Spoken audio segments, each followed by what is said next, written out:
I'm back! It's your Grandma Jeannie. Well, Miss Cat's Grandma Jeannie, but I like yous. You can call me Grandma Jeannie too. Alright, well, anyway, I've been self-isolating and in quarantine all alone, and I thought that I would make you another video and read you another story. This is a book that I also gave to my granddaughter. She has the same one because I gave it to her. It's a year full of stories with folktales from around the world. Whoops. There we go. Is that working? Oh gosh, technology is so hard. Let's see. I'm just gonna move that cable out. No. Okay, we're good. Okay, well, the story that I'm going to read you is called The Hare and the Moon. It's a Buddhist story. There's only one picture, so I'm gonna show you the picture now. Because you can just use your imagination while I read the story, because back in my day, we did not have any television. Back in my day, you just had to use your imagination. We had stories with not that many pictures. So this is like back in my day, just use your imagination and get off all those video games. All right, The Hare and the Moon. Long ago, there was a wise and gentle hare who lived in a wood at the foot of a mountain. Hare was kind and thoughtful. He always cared for everyone, even the tiniest beetle in the wood. Oh, how nice. The other animals loved to gather around to listen to his stories and learn his wise ways, especially his friends, Monkey, Jackal, and Otter. All right, well, one night, as the four friends sat under the starry sky, they didn't live in the city with all this light pollution. They lived in the forest. You could see the stars. They sat under the starry sky. Hare looked up and smiled. We have learned how to live happily together, he said. But think how much more wonderful it would be if we could bring happiness to others. Oh, how nice. Oh, this hare is such a good hare. All right. How can we do that? Asked Monkey. Hare thought for a moment. We should care for whoever comes to our wood by giving them what they need, he suggested. Good idea. That's a good plan, said Jackal. Yeah, me and Jackal, I get you. And the others agreed. The next day, a poor man dressed in rags came to the wood. He was so thin that he was little more than skin and bone. Over his shoulder, he carried a sack. Oh, who is this man? Why are you so skinny? He has no food. Life is hard back then. You were so lucky. Even during coronavirus, you still got it better than this man, so be grateful. All right.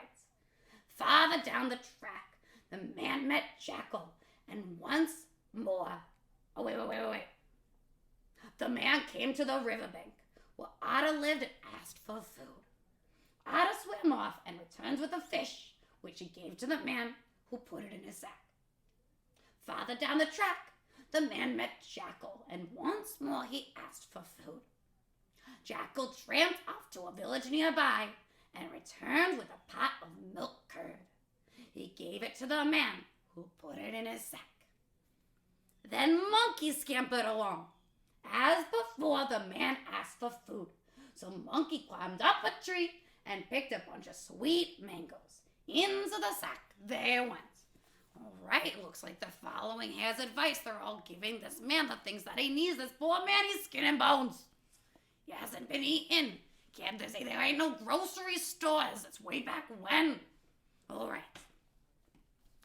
Now Hare saw the hungry-looking man and thought, he has a chance to care for somebody else's needs.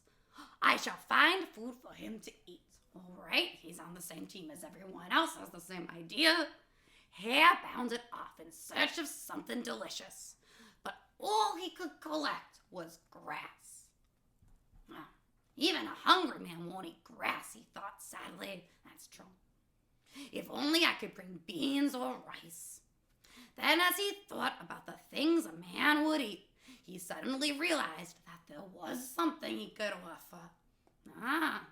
I wonder what he thought of, that clever and kind rabbit. Hare.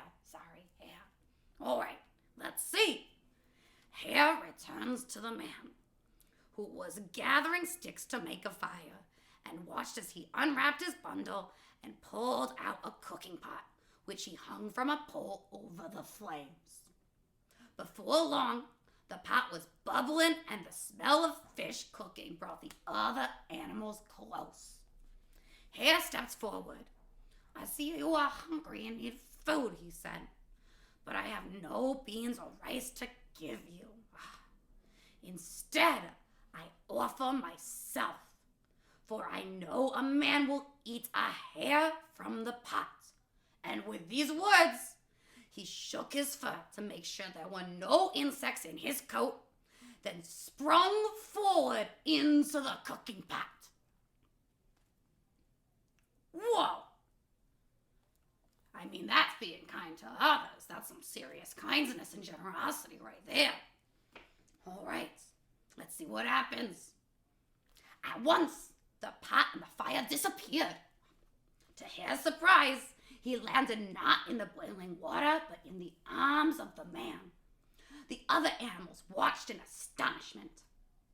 Gentle Hare, said the man, settling him down on the grass. I am not a hungry stranger. I am the Lord of the heaven above the mountain. I heard about your generosity and came to see if what I heard was true. It is true, said Hare's friends. Hare is the kindest creature in the wood. Then the rags fell away, and the Lord of the heaven above the mountain began to grow. He grew and grew and grew. I lost my spot. These eyes.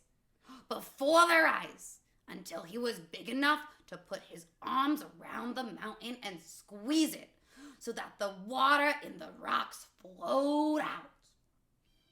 Then he dipped his finger into the rock water, reached up into the sky, and drew the figure of the hare on the moon. Now, the world will remember the hare who wanted to bring happiness to others, said the Lord of the heaven above the mountain. Wow, he got his face on the moon. So that's why there's a face on the moon, says this old Buddhist story. And if you look up at the moon on a dark night, you may see the hare for yourself. Wow. That was such a nice story. That was a folktale that's been passed around for generations and generations and generations. It's very old, much older than Grandma Jeannie, much older.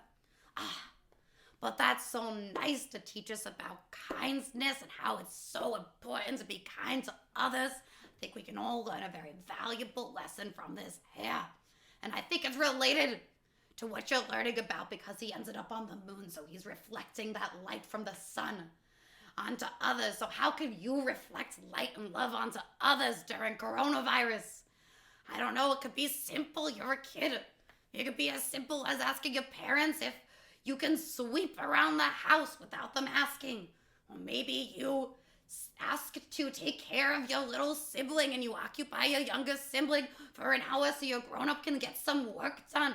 Or maybe you just stay out of their way when you can see that they're really stressed and you try to give them some space. Or maybe you offer them hugs and kisses.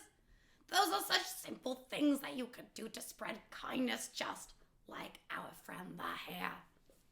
All right, friends. It was really nice seeing you, all you young whippersnappers. Maybe I'll see you in person again one day. Okay, don't worry, I don't have corona. It's just my voice. All right. Well, I hope you enjoyed this story very much. I enjoyed reading it to you, and I will see you again soon.